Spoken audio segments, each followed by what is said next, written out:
Si sos un dueño de negocio que piensa que por tener altos márgenes en cada uno de sus productos, eso te va a asegurar que tengas utilidades o ganancias a final del periodo, puede ser que estés equivocado. Y es que hay un error muy común simplemente por no diferenciar y no calcular correctamente el margen y también los costes de tu negocio. Y todo esto comienza por dos simples términos que tal vez no dominas o no has calculado bien para integrarlos tanto al precio, coste, margen o incluso análisis de los estados financieros de tu empresa. Y estos son tanto el margen bruto como el margen de contribución. Así que en el día de hoy te voy a enseñar la diferencia entre ambos conceptos, cómo hay que calcular cada uno, para qué sirven, en qué situación se tienen que utilizar y por qué es bien importante diferenciarlos con un caso real. Así que pues bienvenidos a Educa tu Empresa, mi nombre es Juan Pablo Velázquez y vamos directamente a definir y ver cómo se calcula el margen bruto. Comenzamos entonces definiendo que el margen bruto nosotros vamos a llegar a él a través de a las ventas quitarle el coste de ventas, o sea, lo que nos cuesta directamente producir nuestro producto o generar nuestro servicio. Y entonces, después de haberle sustraído eso a las ventas, nos van a quedar, o justamente vamos a llegar al margen bruto.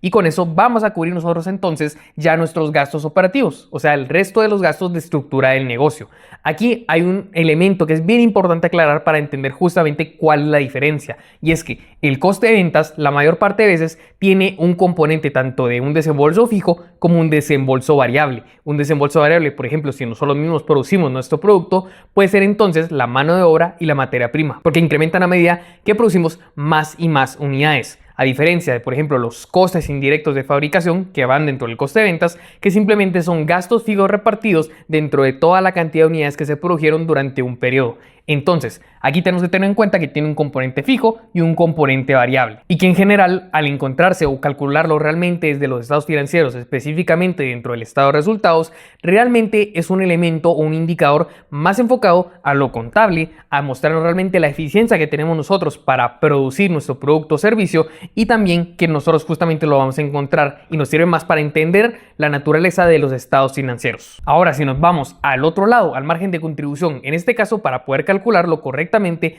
a las ventas le tenemos que quitar ya no el coste de ventas, sino solamente el coste y el desembolso variable. O sea, todo lo que va a incrementar o se reduce de manera proporcional también a la cantidad de unidades que nosotros vendamos. O sea, vamos a poner aquí dos ejemplos súper claros para diferenciar o para hacer notable justamente un desembolso variable. Aquí va a entrar tanto la materia prima y la mano de obra, sí, que habíamos considerado también en el coste de ventas, pero también tenemos que incluir otros desembolsos que normalmente incluiríamos dentro de los gastos operativos, pero que obviamente por su naturaleza incrementan con cada unidad más vendida. Por ejemplo, el gasto de logística y también el tema de las comisiones de los vendedores. Estos dos desembolsos incrementan siempre a medida que vendemos más, porque tenemos que enviar más paquetes o tenemos que pagar más comisión a cada uno de nuestros vendedores. Entonces, a partir de ahí, lo que nos quede es sustraerle a las ventas todo el desembolso variable, sin importar que, por ejemplo, un estado de resultados esté clasificado como un coste o como un gasto, entonces ahí sí ya nos queda el restante que nos va a servir para cubrir todo el desembolso fijo del negocio.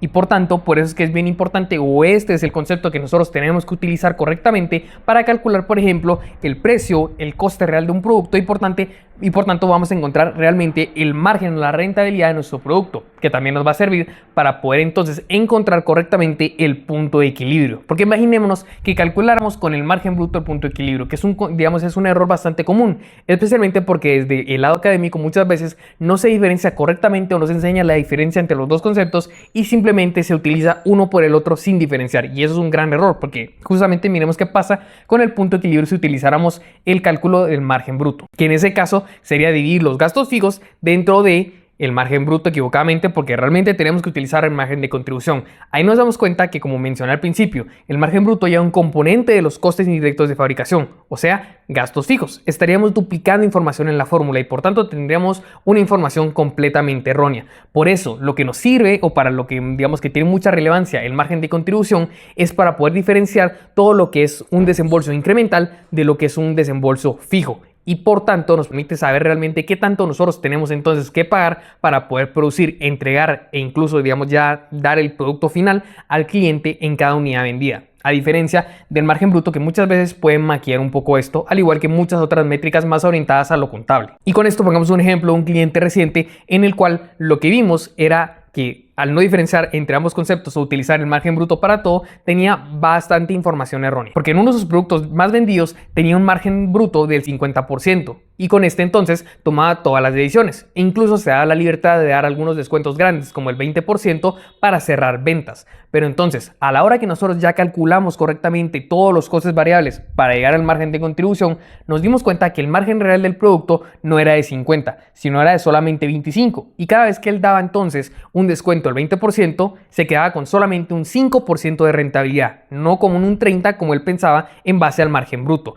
Y por eso entonces, si él seguía dando más descuentos o por ejemplo incluso habían más defectos en su cadena de costeo, definitivamente puede acabar con la rentabilidad de no solamente un producto, sino la línea o completamente todo su negocio. Por eso es importante que a la hora de nosotros de costear, utilicemos una secuencia correcta de pasos para darle seguimiento a todo el camino que incluye realmente desde adquirir el producto hasta entregarlo en la puerta del cliente, para no olvidarnos de absolutamente nada, ni la logística, ni el gasto comercial, ni coste de producto, ni almacenamiento, que son los pilares de un buen costeo y que por tanto por eso se utiliza el margen de contribución para realmente determinar los precios, porque este ya habrá descontado e incluido todo el desembolso variable, que es lo importante para determinar precios. Así que cuando estés evaluando estados financieros o en general toda la operación global, digamos, de un negocio consolidada, todo lo que vendió de todos los productos y también el coste de todo lo que produjo, te sirve más el margen bruto. Te muestra más, como te digo, la eficiencia, es un indicador más contable. Pero si quieres analizar un producto, una línea en específico y tomar decisiones sobre descuentos, promociones, sobre, digamos, incluso las comisiones, todo lo que tenga que ver con el coste de entregar un producto, te tienes que ir por el margen de contribución,